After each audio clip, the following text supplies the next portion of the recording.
We know mammograms can seem scary, but breast cancer is scarier.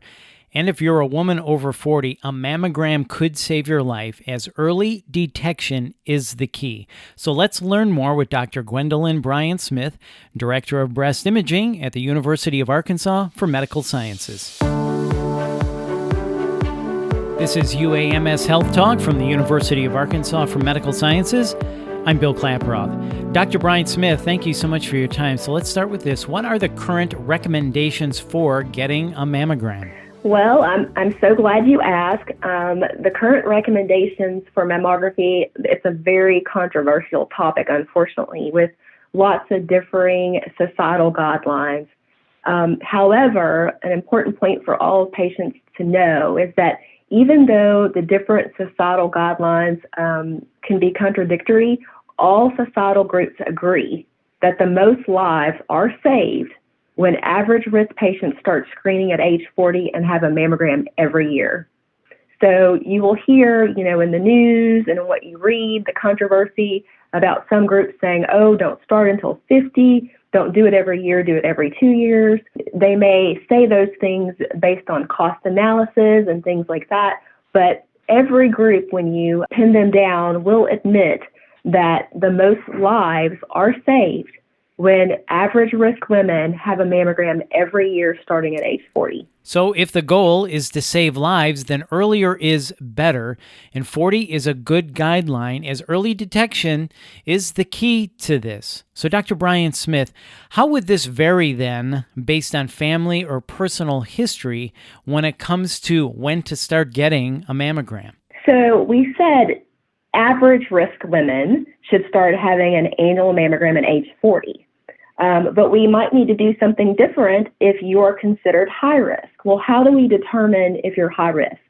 Where there are many mathematical models that anybody can access through the internet, but we recommend that you do it with your health provider. But these mathematical models use different known risk factors to assess a woman's risk. An example of those risk factors is we know that breast cancer increases with increasing age. So a lot of the models will ask you your age. They'll ask if you've had any children.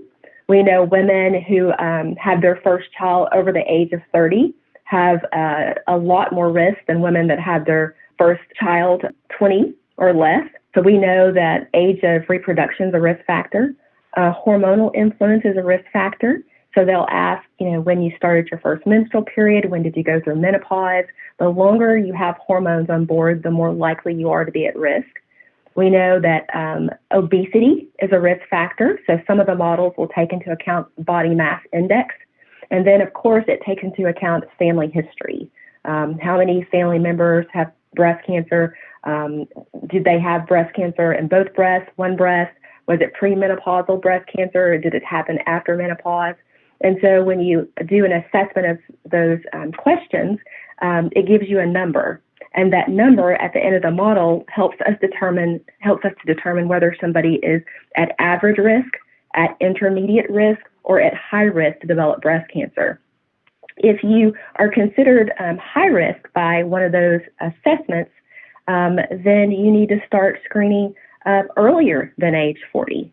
A risk assessment, the American College of Breast Surgeons and the National Comprehensive Cancer Network say that we should be doing a risk assessment by the age of 25, so that we can sort of let patients know if they should have a mammogram before age 40. Women with a BRCA1 or a BRCA2 gene mutation or other genetic mutations that we know have a link to breast cancer, they should start yearly mammograms by age 30, but not before age 25. So a lot of the organizations will say high-risk patients should consider a mammography between the ages of 25 and 30, but at least by age 30, if you have a BRCA1 or a BRCA2 gene mutation, you should start having a mammogram. Women with mothers or sisters with premenopausal breast cancer, they should begin yearly mammograms starting by age 30, but not before age 25. So basically all these high-risk groups, you should consider somewhere between 25 and 30 of starting screening mammography.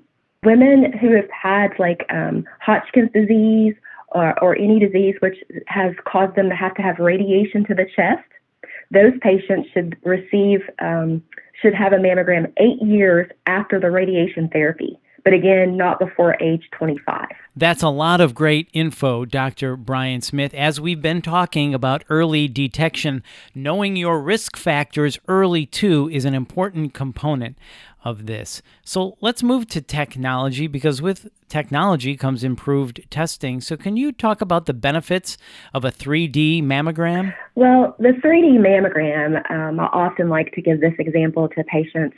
If you think about a 2D mammogram, it's the same as a photographer being directly in front of a door and a tree being in the way of the photographer in the door. If you try to take an image straight on with your camera, you're going to miss a lot of detail of the door. But if you step to one side of the tree and take an image, if you step to the other side of the tree and take an image, you're going to capture more detail of the door. That's what the 3D mammogram does. It doesn't just take one straight-on shot of the breast tissue. It takes sort of off angles of the breast tissue, so you're able to get more detail of what's going on in the breast tissue. And this is particularly helpful in patients that have dense breast tissue. So dense breast tissue is that white tissue that we see on a mammogram. Cancers are white. So if you have very dense breast tissue and your mammogram is mostly all white, you're worried about a cancer being obscured. And so the 3D mammogram helps us a little bit more than a 2D mammogram in that we're able to sort of look off angles, kind of come to the side of that tree on either side and get more detail of the door, so to speak. So the literature has shown that 3D mammography is able to improve invasive breast cancer detection by decreasing that masking effect of dense breast tissue.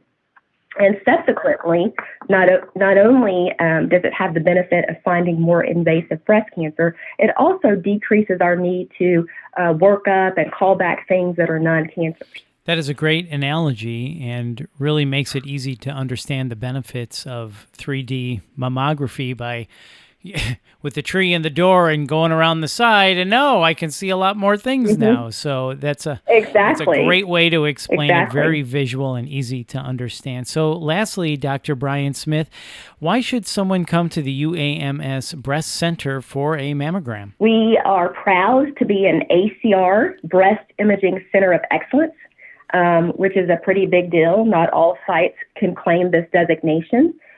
When you're an ACR Breast Center of Excellence, and the ACR is the American College of Radiology, it states that not only are you accredited in the mandatory mammography requirement, but you are also accredited in the voluntary programs like breast ultrasound, breast MRI, and stereotactic biopsy. So we are accredited in everything we do in the UAMS Breast Center, and we're very, very proud of that. We have 3 fellowship-trained breast radiologists. So not only have those radiologists completed training in diagnostic radiology, but they were committed to an additional year fellowship in just breast imaging. So very qualified, well-trained staff. We have multimodality trained technologists, which is something unique to our site. Not all technologists in mammography are able to do the mammogram plus the breast ultrasound plus the biopsies. Some facilities have mammographers, the mammogram techs only doing mammography, and they have separate ultrasound techs doing the breast ultrasound. But here, our techs are trained to do all of it, so it's sort of a one-stop shop. Another thing that we're very, very proud of at UAMS is that we offer same-day results for not just diagnostic patients, but screening patients as well. So if you come to the UAMS Breast Center and you have time to wait, we will give you the results of your exam the same day, and our doctor will come and give you those results, so you don't have to wait for that letter in the mail. And that is very appealing for some patients that, have anxiety about waiting for exam results. So we're proud of that. We work with an interdisciplinary team here at the university to make sure the care is the best that can be provided. So not only does the radiologist make decisions, but we work with our breast surgeons, our medical oncologists, our radiation oncologists, our pathologists, our geneticists, and our behavioral scientists. We all meet once a week on Wednesday morning at 7 a.m., and we talk about all the breast cancer cases to make sure each patient is getting the best possible care. And lastly, we're very, very proud of our equipment. We have all new state-of-the-art equipment. All of our mammography machines have the capacity to do 3D mammography. We have dedicated breast ultrasound units. We have a dedicated breast coil for breast MRI. And we're able to do biopsies under all modalities. And so we are really a one-stop shop. And that's really important. That's what people are looking for, is that convenience and that speed. And as you put it, the one-stop shop and same-day results, really important and beneficial. So needless to say, when you go to the UAMS Breast Center, you're in good hands. Yes. Dr. Bryant-Smith, thank you for your time today. Oh, yes, you're so welcome. Thank you. That's Dr. Gwendolyn Bryant-Smith, the Director of Breast Imaging at UAMS. And for more information, please visit uamshealth.com. And if you found this podcast helpful, please share it on your social channels and check out the full podcast library for topics of interest to you. This is UAMS Health Talk. Thanks for listening.